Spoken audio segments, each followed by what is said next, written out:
video natin na to mga kabayan, ito yung i-quick tour natin para makita nyo itong ating All New Triton GLX automatic.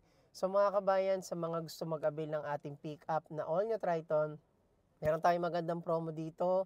Especially meron tayong all-in DP at pre-monthly amortization.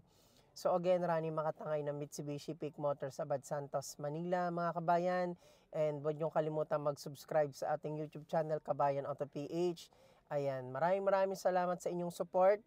At panoorin niyo po yung video natin hanggang dulo. And huwag niyong kalimutan mag-subscribe at i-share at i-like itong ating video. Maraming pong salamat and God bless. So ayan mga kabayan, welcome back again sa ating video. And ito yung i-quick tour natin. Ito yung ating all new Triton GLX automatic variant. And andito tayo sa showroom at naka-display siya dahil marami tayong mga stocks na dumating from Thailand. And ayan mga kabayan, makikita nyo naman yung ating all new Triton GLX automatic. Yung kanyang design is napaka maskulado niya. At the same time, napakaganda niyang tingnan. And kung napapansin nyo, meron siyang halogen na position lamps. Ayan, ito yung halogen position lamps niya. Naka-halogen siya. At the same time, yung kanyang headlight is halogen din, yung kanyang ilaw. Especially yung kanyang fog light mga kabayan is naka-fog light na rin siya. Kahit GLX variant po yan, fog light na rin siya. Ayan. Tapos yung kanyang front grille is naka new design din. At the same time, maluluwang yung butas ng kanyang radiator grille para mas mabilis yung intake. At mabilis yung mapalamig itong ating evaporator. So ayan mga kabayan, dito naman yung kanyang mags is naka 18 inches niya. Ayan. At yung brand niya is Yokohama. Tapos yung size ng gulong natin is 265 by 60 R18. Ayan. So, naka-metal polish yung color ng ating mags dito sa ating all new Triton. At dito naman, kung mapapansin nyo, yung stepboard niya is malapad yung stepboard niya. Ayan, para yung access at pag-abak nyo sa ating stepboard ay hindi kayo madudulas. Ayan. Tapos dito naman mga kabayan, yung ating GLX automatic na all new Triton, lahat ng door handle niya ay naka-chrome na. Ayan, hindi siya monotone. So, isa to sa advantage ng ating entry level ay naka-chrome na itong ating door handle. At dito naman sa side mirror is naka-turning light signal na siya, especially naka-chrome na din yung kanyang mga side mirror. Hindi siya naka-body color. Kaya premium pa rin yung look ng ating all new Triton GLX automatic. And dito naman mga kabayan, dahil base model siya, isa sa advantage natin is naka-bedliner na itong ating all new Triton. So, hindi mo na siya babayaran, kasama na siya sa unit price natin. Ayan, naka-bedliner na siya.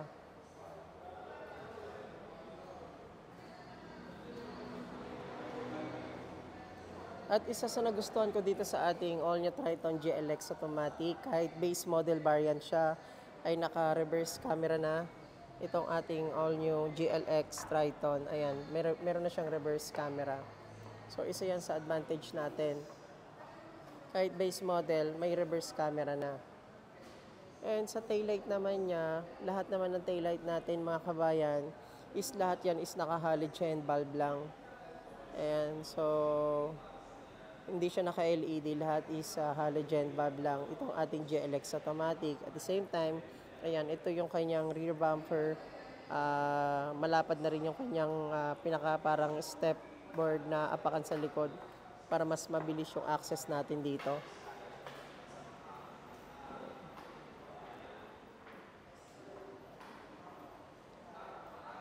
So mamaya mga kabayan, sasabihin ko yung SRP natin dito, at especially yung ating all-in DP natin dito sa last part ng video natin. So pasok tayo dito sa interior ng ating all new Triton. So, bago tayo mag-proceed sa ano natin, sa specs natin dito sa dashboard natin, sa ating head unit at sa steering wheel natin. So, dito muna tayo sa kanyang seat material. So, ang seat material ng ating all-new Triton base model variant na GLX ay naka high grade black seat material siya. At the same time, meron siya mga white stitches sa kanyang upuan. Ayan. So, napakaganda ng design niya at especially napakalambot upuan itong ating seat material. Ayan. At napaka-sporty ng design niya. Ayan. So, yan po. Yan po yung ating driver seat. At dito naman yung ating passenger seat. So, naka-plastic po ito dahil marami po kaming stocks na dumating galing sa planta.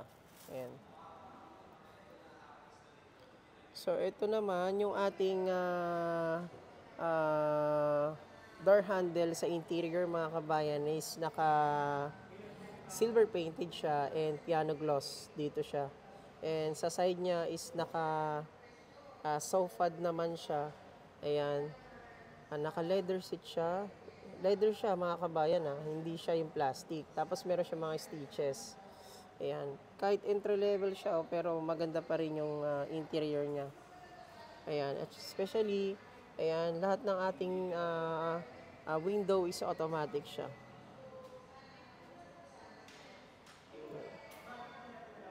So, dito naman tayo mga kabayan sa kanyang dashboard. So, sa dashboard natin, ayan, bago na yung design natin is horizontal siya at mas maganda at mas pina-premium yung look niya. So, nagbibigay siya ng good look appearance sa ating interior. Ayan. At ito yung ating SR bags. Ayan. So, dito naman meron tayong mga packet like dito sa ating dashboard. Ayan. So, pwede natin siyang lagyan ng mga important documents. Ayan. So, dalawa yan, pati dito sa baba. Ito yung glove box natin. Ayan. So, dahil all new siya at lahat binago itong ating all new Triton, pagdating sa kanyang multimedia system ay naka-floating design na itong kanyang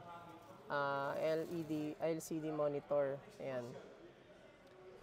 At soft touch siya, combination siya ng dial type button sa ating mga control sa touchscreen and the same time sa ating volume. Ayan. At dito naman soft touch siya. Pagdating sa ating audio, menu, ayan, camera. Ayan. At dito naman yung ating air vent, ayan. So bago na rin siya, napakaganda ng design niya. At dito naman sa control ng ating mga fan, auto, front defogger, max cool mode, ayan, is naka soft touch po yan. Yan, soft touch. Yun yung advantage niya. Kahit base model to, mga kabayan, napakaganda. So, sulit yung ating pag-avail dito. Yan. So, dito naman, meron tayong mga input control kapag tayo ay magsasaksak, magcha-charge. Meron tayong USB and Type-C. Ito yung maganda sa kanya. Hindi mo na kailangan ng adapter. Ayan. So, dito naman yung ating cigarette lighter. So, ito naman. Dito naman tayo sa shift gear niya. Ayan. Meron siyang function na plus minus. Ayan. So, ibig sabihin, ito yung magbibigay ng more power sa'yo. Ayan, drive plus minus, Sportronic and neutral reverse park. At syempre dahil base model siya, hindi siya naka-electronic parking brake. So naka-manual yung handbrake natin. Ito siya. At dito naman, mapapansin nyo yung ating sporty design ng ating 3-spoke leather wrap na steering wheel. Ayan, may mga handspray button na rin siya, adjustment ng volume, forward and backward ng ating FM tuner.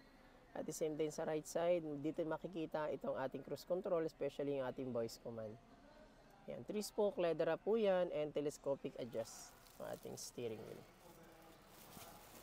At dito naman, mapapansin nyo, ito yung ating armrest console. Ayan.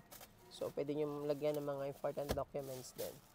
Sa second row naman natin, mga kabayan, ayan, napakaluwag. Ang capacity po niyan ay 3 seat capacity and depende pa rin sa laki ng sasakay. Sa headroom naman natin, ito mapapansin nyo. So, ayan. So, pe-press lang natin to. Meron siya parang ilaw na doon sa ating window. Ayan. And ito yung room light natin.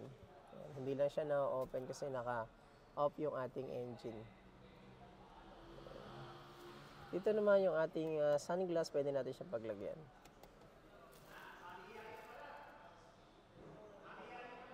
So ayan mga kabayan, yung SRP ng ating all-new Triton GLX CB automatic ay 1,383,000 and meron siyang promo na 88,000 all-in DP plus free 1 month monthly amortization. So sa mga gusto mag-avail dyan ng ating all-new Triton GLX CVT, so pwede kayong tumawag sa akin sa number ko sa screen na nakalagay dyan and kontakin nyo lang ako through Viber. And pwede natin pag-usapan yan. And ayan, good luck sa inyo mga kabayan and God bless. Sana isa kayo sa ma-release ko dito sa ating all-new Triton.